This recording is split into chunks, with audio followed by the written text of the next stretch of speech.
नमस्कार, good morning. मैं ओम प्रकाश मेहरा। मेरी ओर से आप सभी को विवेकानंद जयंती, राष्ट्रीय युवा दिवस की हार्दिक शुभकामनाएं। आज हम जो अध्ययन करेंगे वो करेंगे बीए पार्ट सेकंड राजनीति विज्ञान के पेपर भारतीय राज्य व्यवस्था के टॉपिक भारतीय राज्य व्यवस्था के समक्ष प्रमुख समस्याएं। भारतीय राज्य व्यवस्था के समक्ष कौन कौन सी समस्याएं हैं, इनका अध्ययन हम करेंगे। हमने कुछ अध्ययन इससे पूर्व किया है। भारतीय राज्य व्यवस्था के जो प्रमुख समस्याएं हैं उसमें नंबर 1 हमने नास्तिकवाद की बात की थी, नंबर 2 हमने जातिवाद की बात की थी, जातिवाद का अध्ययन किया था। तीसरा जो हमारा चल रहा था धर्म एवं सांप्रदायिक, धर्म एवं सांप्रदायिक, धर्म एवं सांप्रदायिकता। ये पीछे 2 वीडियो में धर्म एवं सांप्रदायिकता से संबंधित हमारा टॉपिक चल रहा था, धर्म एवं सांप्रदायिकता से संबंधित हमारा अध्ययन चल रहा था। आज जो हमारा अध्ययन रहेगा सांप्रदायिकता के दुष्परिणाम। सांप्रदायिकता नुकसान पर क्यों है? सांप्रदायिकता के दुष्परिणाम, सांप्रदायिकता के दुष्परिणाम कौन कौन से है, इसका हमें अध्ययन करना है, इसका हमें अध्यापन करना है। भारतीय राजनीति में सांप्रदायिकता का उत्तरदायित्व किस पर डाला जाए, यह दूसरा प्रश्न है। पर इस समस्या यह है कि सांप्रदायिकता के कारण भारतीय जन कल्याण, राष्ट्रीय एकता और संगठन को आज कितना भयंकर खतरा पैदा हो गया है, जिसका लक्ष्य हमारे पड़ोस के दुश्मन उठाने की ताक में बैठे। अपने उग्र रूप से सांप्रदायिकता कितनी भयंकर हो चुकी है, वह विभक्त भारत मां अपने कटे अंगों के सहित हर पल दिखा रही है। अपने मर्म व्याप्तता की मर्मांतक मूक शब्दों में व्यक्त कर रही है। देश में विभाजन की ये मान शक्ति आज भी पूरी नहीं हो पाई है, जबकि कुछ समय पहले कश्मीर, रांची, वाराणसी, अलीगढ़, जमशेदपुर, भिवंडी, हैदराबाद और मेरठ में सांप्रदायिक दंगों के उस घाव पर और भी नमक छिड़क दिया। भारतीय राजनीति में सांप्रदायिकता के दुष्परिणाम इस प्रकार है। भारतीय राज्य व्यवस्था में सांप्रदायिकता के दुष्परिणाम इस प्रकार है। नंबर 1 आता है आपसी द्वेष। नंबर 1 आता है आपसी द्वेष। नंबर 1 जो कारण आता है वो आता है हमारा आपसी द्वेष। आपसी द्वेष सांप्रदायिकता का बहुत बड़ा कारण है, बहुत बड़ा दुष्परिणाम है।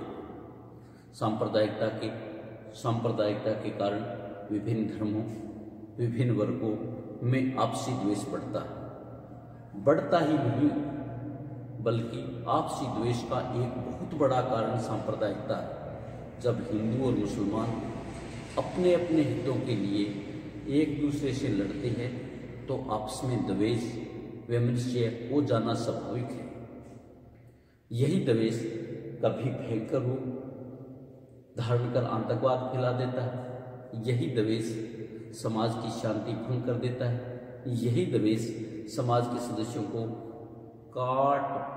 मार काट देता है। ऐसा हमने भारत के विभिन्न दंगों में देखा। जैसे हम मेरठ की बात कर रहे थे, अलीगढ़ की बात कर रहे थे, जमशेदपुर की बात कर रहे थे, भिवंडी की बात कर रहे थे। दूसरा है आर्थिक हानि। दूसरा है हमारा दुष्परिणाम आर्थिक हानि। आर्थिक हानि, आर्थिक हानि। जब दंगे होते हैं, जब सांप्रदायिकता की बात आती है तो आर्थिक हानि भी होती है।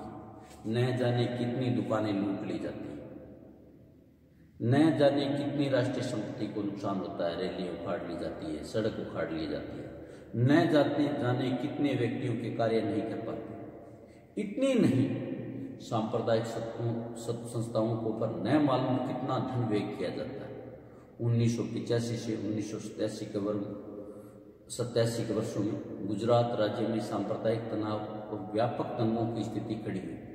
इस संबंध में अनुमान है कि ये जो दंगे हुए थे, इन दंगों से अकेले अहमदाबाद नगर को 2 करोड़ रुपए की हानि हुई।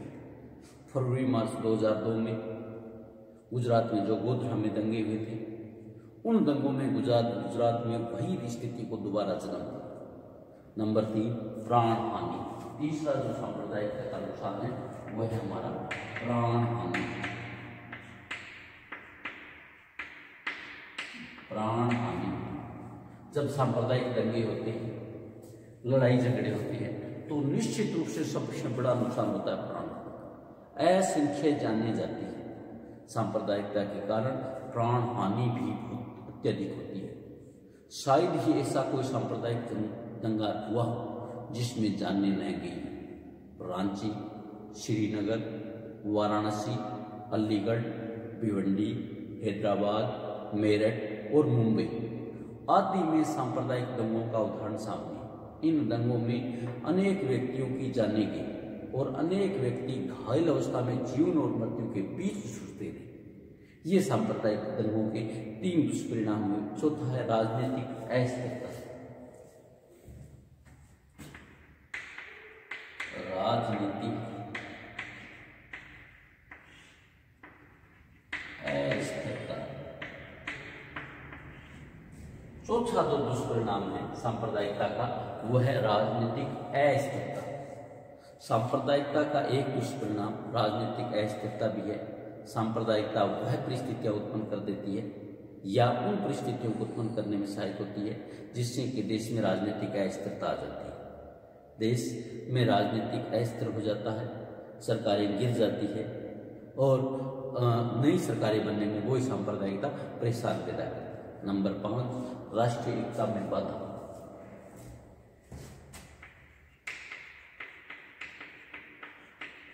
राष्ट्रीय एकता में बाधा। सबसे महत्वपूर्ण कारण, सबसे महत्वपूर्ण दुष्परिणाम राष्ट्र के लिए यह है कि सांप्रदायिकता के परिणाम स्वरूप राष्ट्रीय एकता में बाधा आती है और राष्ट्रीय एकता के लिए सांप्रदायिकता गंभीर शत्रु है। राष्ट्रीय एकता का तात्पर्य सभी लोग आपस में एक होकर रहे, सबके हित का अपना हित माने, जबकि सांप्रदायिकता के इसके बिल्कुल विरोध है। इसकी मूल धारणा है कि विभिन्न संप्रदाय, विभिन्न धर्म, विभिन्न समाज अपने बीच लड़े। नंबर 6 है राष्ट्रीय सुरक्षा को खतरा। राष्ट्रीय सुरक्षा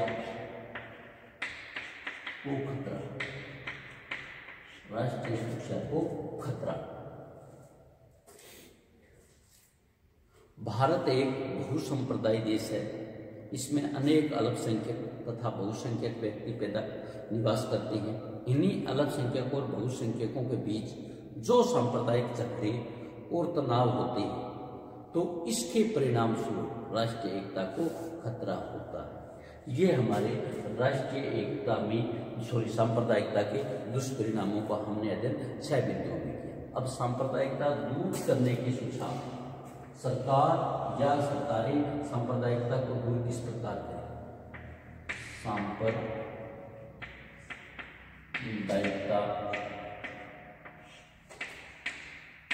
दूर करने के सुझाव। सांप्रदायिकता दूर करने के सुझाव। सरकारों को क्या करना चाहिए जिससे सांप्रदायिकता दूर हो? सरकार को क्या करना चाहिए जिससे सांप्रदायिकता दूर हो, या सांप्रदायिकता को किस प्रकार से दूर किया जा सकता है? तो हम सांप्रदायिकता देश के लिए गंभीर अभिशाप है। सांप्रदायिकता देश के लिए बहुत ज़्यादा नुकसानप्रद है। ये देश के लिए घातक है। और सांप्रदायिकता के दूर करने के कुछ सुझाव है, जिसमें सबसे पहली बात तो ये है, सबसे पहला पॉइंट तो ये है कि सरकार को ऐसा कोई कार्य नहीं करना चाहिए, ऐसा कोई कार्य नहीं करना चाहिए जिससे सांप्रदायिकता बढ़े। सरकार को ऐसा कोई कार्य नहीं करना चाहिए जिससे सांप्रदायिकता बढ़े। पहला तो यही है, पहला सुझाव यही है कि सांप्रदायिकता बढ़ाने से रोकना, सांप्रदायिकता बढ़ाने से रोकना, यानी सरकार को ऐसे कोई कार्य नहीं करना चाहिए जिससे सांप्रदायिकता बढ़े, सांप्रदायिकता ज्यादा। दूसरा, सरकार को इस प्रकार का माहौल बनाना चाहिए, सरकार को इस प्रकार की स्थिति पैदा करनी चाहिए कि सभी धर्मों की मौन प्रार्थनाएं सामने हो, सभी धर्मों की मौन प्रार्थना हो, जिससे एक संप्रदाय को यह नहीं लगे कि सरकार सांप्रदायिकता बढ़ा रही है।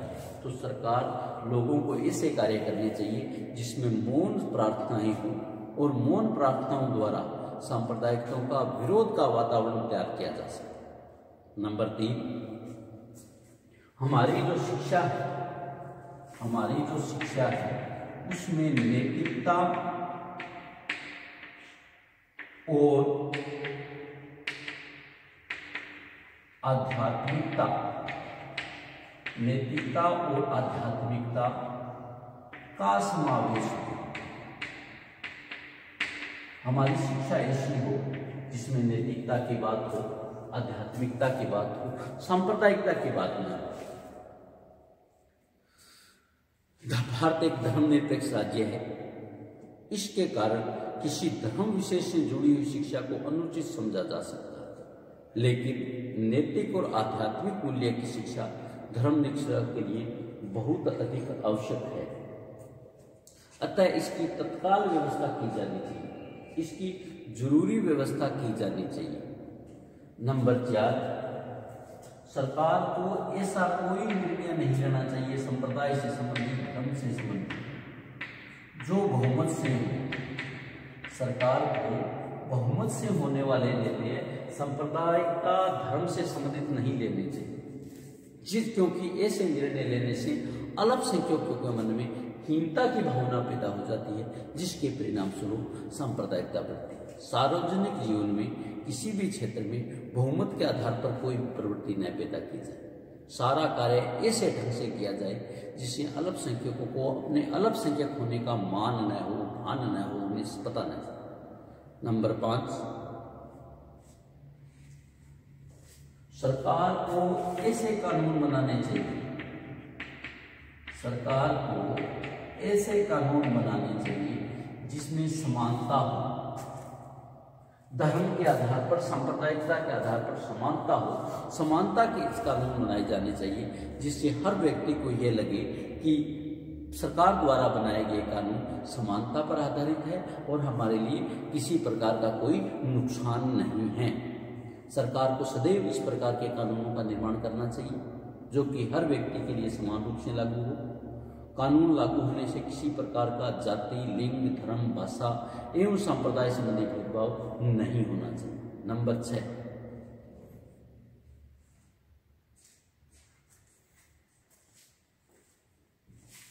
समान प्रतिनिधित्व, समान प्रतिनिधित्व, समान प्रतिनिधित्व।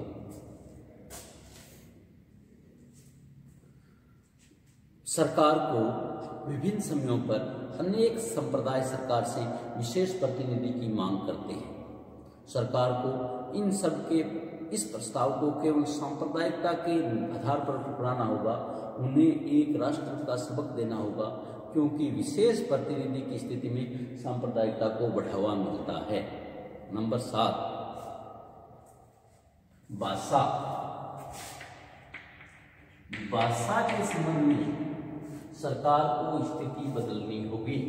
भाषा के संबंध में सरकार को ऐसी स्थिति बनानी होगी, भाषा के संबंध में स्थिति ठीक करनी होगी कि भारत में सांप्रदायिकता का सबसे बड़ा कारण जो है भाषा है।